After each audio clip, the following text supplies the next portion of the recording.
Finally, the presidential election is behind us, and we can all look ahead to life under 4 more years of the Obama administration.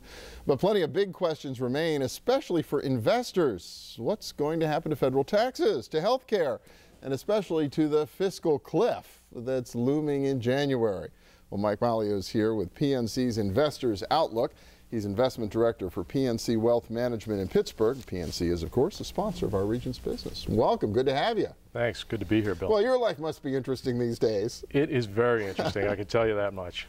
Yeah, we started out our first segment talking a little bit now. The FHA apparently having to turn to the taxpayers for help. All we've been hearing about before and since the election is the fiscal cliff. I mean, what are the big questions right now when you think about it from an investor's perspective going forward? Well, it's an exciting time for sure, Bill. And the big question is the fiscal cliff. There are a lot of things going on that could be challenges in the marketplace for an investor. But the biggest one we see in the news, we're all reading about it, is the fiscal cliff. And that is the expiration of the Bush tax cuts on January 1st, combined with automatic sequestration or reductions in spending. And if those two things hit at the same time on January 1, we could pull $600 billion out of the economy. And as you know, the economy is running at about 2% growth in GDP. That'll take us into negative growth and essentially an immediate recession. So those who are saying they really could prompt a recession, you're right there. You believe that's really what we're staring at? Well, we do, and we have great hope that in Washington this time they'll push that back or they'll solve it as soon as possible. But lots of things have to happen on the entitlements front, on the tax reform front. There's a lot of work to do. So what happens if they can't get it done by the end of the year? Is it the end of the world? Well, it's not the end of the world, but we believe the market would take a significant hit because we'd be right into a recession. And of course, the market reacts to that kind of headline risk, and our investors, they'll feel it for sure. Just like back in the summer of 2011 when we hit the debt ceiling. That's the whole reason for the sequestration, in fact.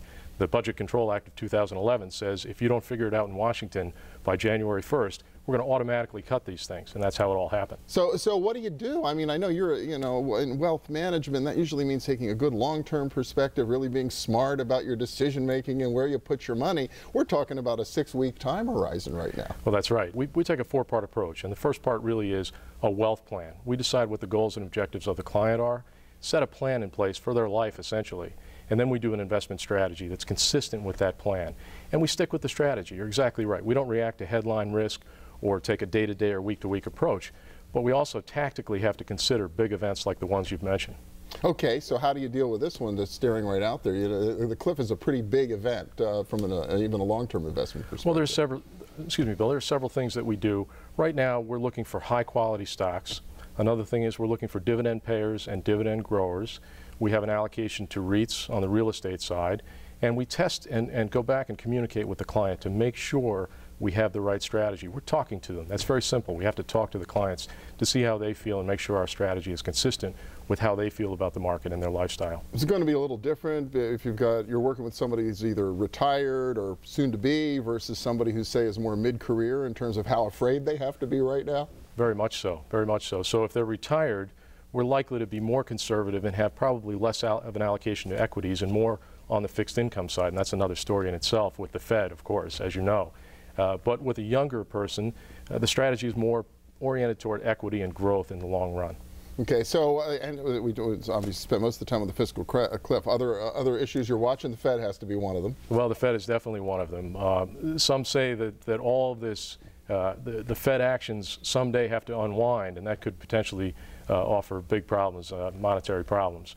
But there are other issues we're watching, and one of them, of course, is the Middle East. Lately, there's been conflict in the Middle East. As of yesterday, they're talking about perhaps there'd be war in the Middle East. And of course, with war headline risk, the markets could also drop. Commodity prices, particularly oil, could change. So we're looking at the Middle East right now. We're also looking at Europe. For a long time, Europe has been a problem. People have all read about Greece. And will they keep the Eurozone together? We're not sure. Mario Draghi came out this summer and said, we'll do whatever it takes to keep it together. But will they? We can't be sure. So again, we stick with the strategy, and in spite of what happens in Europe or the Middle East, China, we're also looking at China. Bill, they're wondering whether there's going to be a hard landing or a soft landing in China, and they've just changed their leadership yesterday. So globally, a lot of things are going on. We like high-quality U.S. multinationals, so we still believe in the U.S. We think with technology in the U.S., innovation, and strong balance sheets, we'll be okay. Okay, well, let's just all hope for a little leadership in Washington and a little bit of bipartisan cooperation, huh? Wouldn't that be nice? Wouldn't that be nice? We're hopeful. All right, well, great. Well, we'll see how it all turns out. We're certainly going to find out soon enough. That's right. Mike Maglio with PNC, Investment Director of PNC Wealth Management. Thank you, thanks so much. Appreciate it. Yeah. Good to be here, Bill. Thank you very much. Next up, a bright spot in the financial services business right here in our region. A local entrepreneur who's come up with a brand new approach to electronic payment cards that'll blow you away. Stay with us.